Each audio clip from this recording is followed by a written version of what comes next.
السلام عليكم ورحمة الله وبركاته، حبايب قلبي، رجالتي الفانتازيا، الرجال اللي أنا شخصيا بحبه. عاملين إيه الأخبار؟ الدنيا حلوة الحمد لله. أتمنى إن الدنيا تبقى جميلة عليكم وتبقوا مبسوطين. خلاص كلها 3 أيام، 3 إيه، 2 بكرة وبعده ويبتدي الدوري الإنجليزي، وتبتدي اللعبة اللي احنا هنصوت فيها كتير. ان شاء الله تمشي زي الموسم اللي فات وتبقى الدنيا جميله وتبقى حلوه كده ونتحسن اكتر، ليه لا؟ بس انتوا اسمعوا كلامي. المهم يا جماعه، انا بشوف ناس كتير بتعمل فيوهات، يعني في فيوهات محترمه كويسه، بس ما فيش حد بيديني اي كومنت ولا حاجه. ما تشاركونا كده في الراي، حتى اللي بيلعب يشاركنا، واللي ما بيلعبش يقول لي هاي، هقول له هاي، ايه المشكله؟ عاملين ايه؟ ايه الاخبار؟ النهارده انا جاي اقول لكم التشكيله الاخيره اللي داخل بيها الموسم خلاص. يعني اللي هي غالبا بنسبه من 90 ل 99% مش هعمل فيها تغييرات.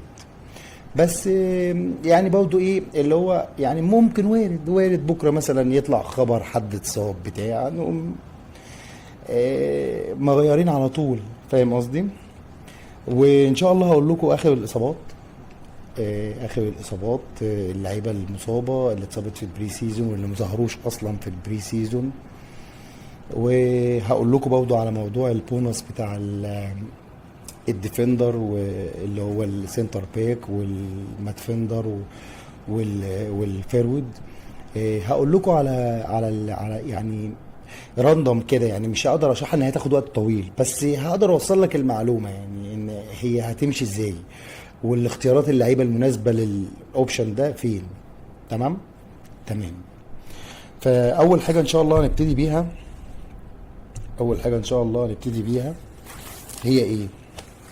نبتدي ان انا احط الفريق بتاعي. تمام. اللي انا هخش بيه السنه. تمام. اللي انا بخش بيه السنه الدوري السنه دي يعني ان شاء الله، ونشوف كده الدنيا فيها ايه. فاهم قصدي؟ دلوقتي هنعمل ايه؟ دلوقتي اروح على موقع الاف بي هيل. تمام. احط عليه الفرقه اللي انا عايزها. فاهم قصدي؟ يعني هعمل عليه الفرقه اللي انا عايزها بالظبط. فاهم قصدي؟ بس فربنا يسهل. خلينا نشوف كده ايه هنعمل ايه وهنبتدي ازاي. تمام. تمام. يلا بينا.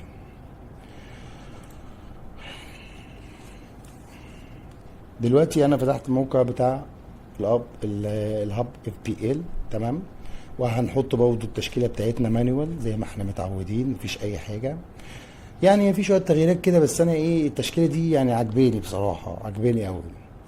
هي هنحط في حراسه المرمى عمنا شانشيز.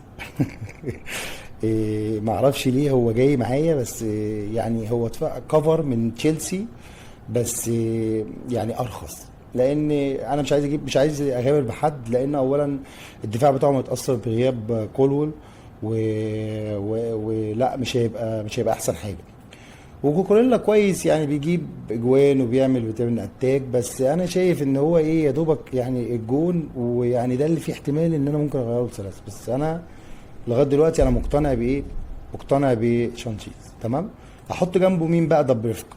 دبريفكا طبعا راح بيرلي، وغالبا هيلعب، يعني غالبا جاي من نيوكاسل وسعر 4 مليون، حاجه لذيذه قوي قوي قوي.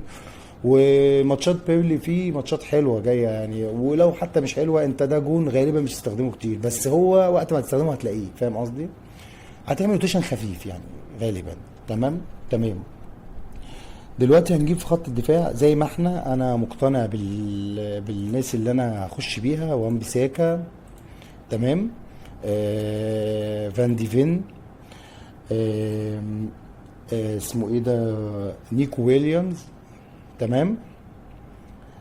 دي ويليامز. وعندي سكيلي اللي بتاع ارسنال. الراجل ده برضو يعني ايه، انا منتظر منه حاجة لطيفة يعني، مع ان في لعيبة تانية برضو لطيفة جدا يعني. بس هو ده يعني تحسه كده ايه من الموسم اللي فات وهو كويس يعني.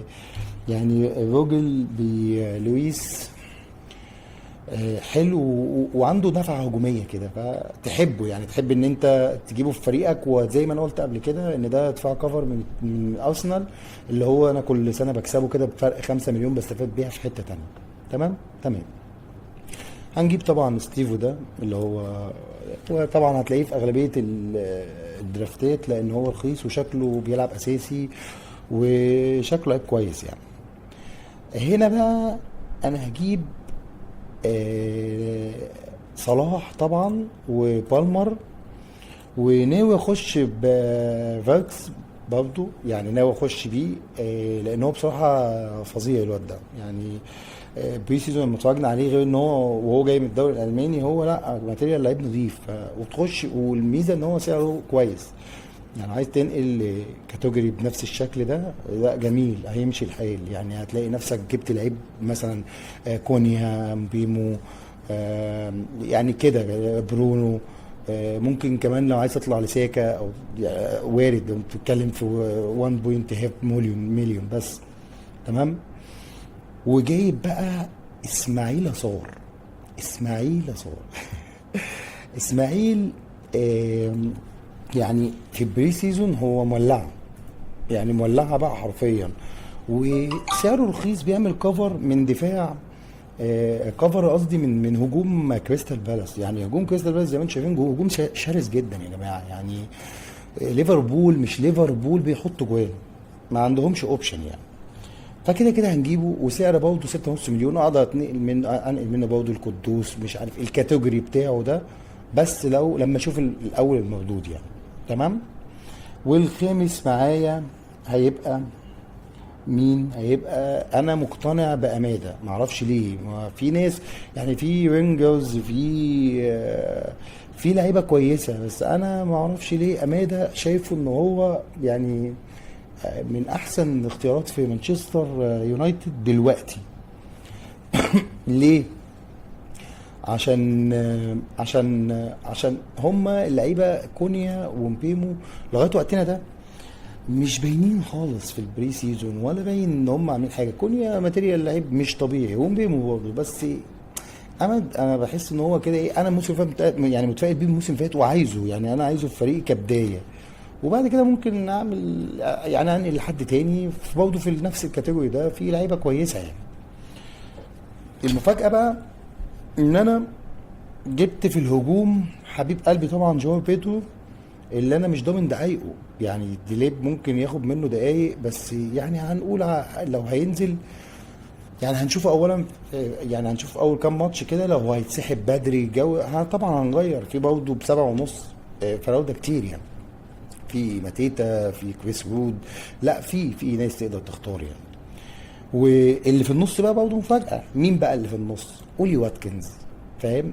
اولي واتكنز حاجة بقى ايه، فاهم؟ بريميوم كده وقديم في الدوري وعارفينه وبنحبه. الراجل ده بيخلص يعني.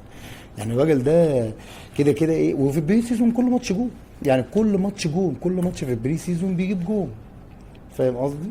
فهي دي التشكيل اللي انا بنسبة 90% هخش بيه. يعني ده التشكيل بنسبة 100%. هنخش نشوف كده تقييمه ايه. تقييمه 90، يعني شايف تقييمه برضه حاجة لطيفة جدا جدا جدا في الآخر. ده بالنسبة لإيه؟ ده بالنسبة للفريق اللي أنا هخش بيه. لو في أي حد عنده كومنت مثلا عايزني أغير حاجة، يديني أفكار كده يعني، بلاش تسيبوني عايم لوحدي يعني. فدلوقتي ده بالنسبه للجزء بتاع فريقي اللي هبتدي بيه ان شاء الله. وانا مش ناوي اعمل اي خصائص في الجوله الاولى، ان شاء الله ممكن في الجوله الثانيه او الثالثه. في اول 3 اسابيع يعني لازم هنعمل بنش بوست، لان هو ده وقته.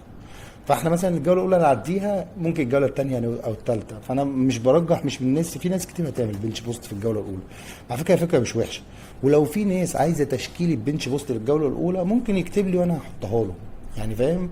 لان انت برضه عايز البنش بوست ده مختلف خالص. الموضوع مختلف عن اللي انا عامله. انا بعمل اللونج تيرم شويه، يعني بعمل حاجه بعيده. انما البنش بوست بقى انت بتشتري بقى وبتنسق البادجت بتاعك كله، ان اللي على الدكه برضه يبقى ماتيريال لعيب يجيب لك نقط. فانا مش من النوع اللي يعني انا مش هعملها يعني. فاهم قصدي؟ بس بس لو حد عايز انا ممكن اعمل له درافت للبنش بوست يعني. تمام.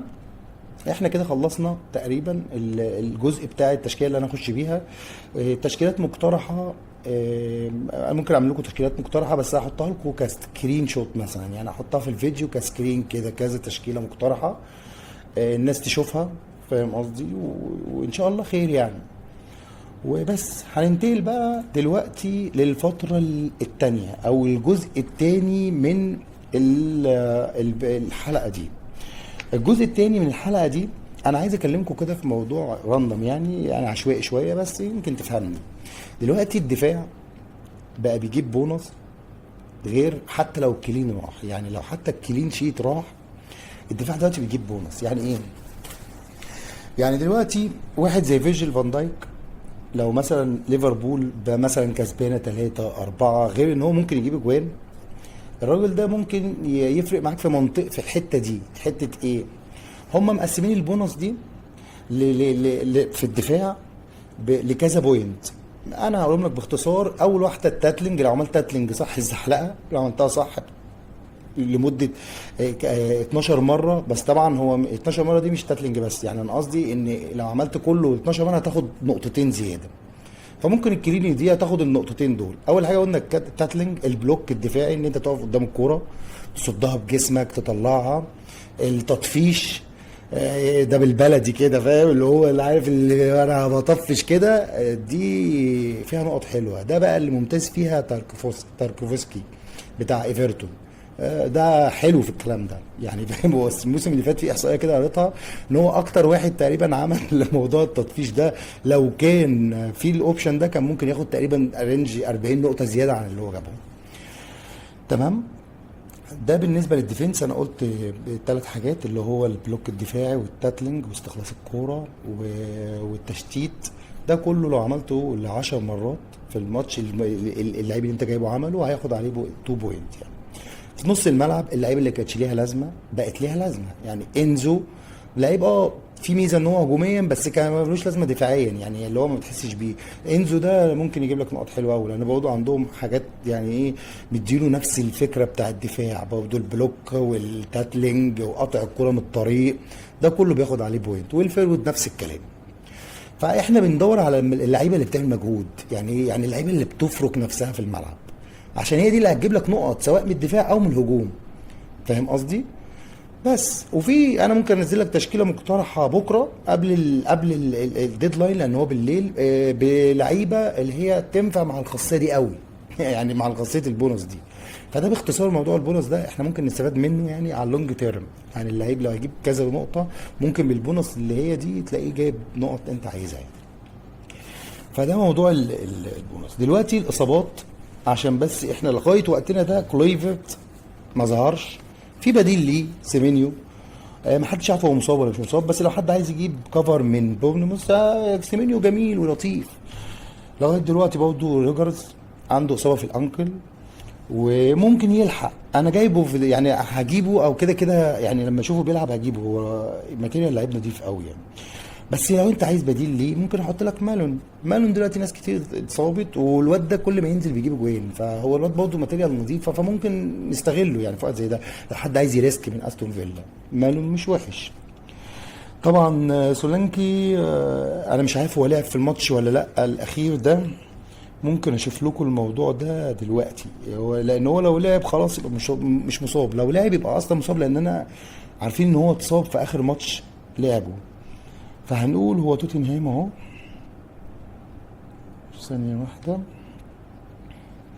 هو ما لعبش زي ما انا قلت لك، يعني سولانكي كده تقريبا مصاب. فبرضه لا لعب، سوري لعب وطلع في الدقيقة 72، يعني كده برضه اوبشن سولانكي خلاص. هو كان بيتكلم عن اصابة، كده مفيش اصابة. نرجع تاني ميديسون صليبي كله برضه خلاص الموضوع انتهى. مين بقى تاني؟ في جابرييل رجع خلاص، يعني الناس تقدر تشتريه بدل صليبة. في مين تاني؟ في اينا لغايه دلوقتي ما ظهرش، بيقولوا انه في اصابه. وبعدين لا هو نيك ويليامز احسن يعني. بس فدي الاصابات اللي هي ظاهره، ولو في حاجه جديده الناس تقول لي لو هي عارفه، انا مش عارف. طبعا في خبر انتقال المعلم جريليش لايفرتون، احنا هنتفرج عليه وهنشوفه، لان هو اللعيب ده فانتازيا بس. يعني لعيب فانتاسي بس. هو الفكره ان هو مانشستر سيتي ما مش هيقول، فانما قبلها في استون فيلا كان كويس يعني، وبيجيب بوينت كويس، فاحنا هنشوفه. لان والله الفريق بيعتمد عليه وبيلعبوا عليه، نجيبه بستة ونص مش رقم كبير يعني. زي فكره جاكسون لو راح لتوتنهام او راح مش عارف مانشستر يونايتد، اني واي برضه هو نازل بستة ونص. اي نعم هو بيشلنا يعني، هو شلنا السنه اللي فاتت، خلانا سحفنا كده بس برضه لو بستة ونص هيبقى كويس. تمام. دي لعيبه برضه تحط عينيك عليها. مارك ويهي اللي احنا جايبينه كله ده لو نزل حط عينك عليه. ادينجرا حط عينك عليه. عندك طبعا في اختيارات من برايتون، ميتوما، مينتي حلو قوي، عامل بري سيزون محترم. لو في ناس، بس انا بديكوا افكار برضه لو في حد عايز يعمل درافت معين. وطبعا في درافتات فيها هالاند وصلاح وهي حلوه وسيف قوي، بس انت هتدمر الباقي، او اتليست في حاجه هيقع منك، يا دفاع يا خط نص. لان انت استحاله تجيب من البادجت يعني 28 مليون يتاخدوا كده على جنب، وبعدين انت عايز تجيب بقى ال 13 لاعب بالباقي، فده اوبشن انا شايفه صعب قوي. تمام. بس ويا رب تكون الحلقه عجبتكم، وانا عملت لكم باختصار، وعملت لكم التشكيله اللي انا هخش بيها، بحيث ان لو في حد عايز يخش بنفس تشكيلتي يلا بينا ونجرب مع بعض. وطبعا ان شاء الله هحاول بكره اعمل لكم فيديو صغير كده، لو في جديد، في اصابات، في مؤتمرات، هحاول ان انا اسرسب لكم المعلومه يعني. وان شاء الله يا رب الفيديو يعجبكم وعلى خير. وحبايب قلبي مع السلامه يا رجاله الفانتازيا اللطاف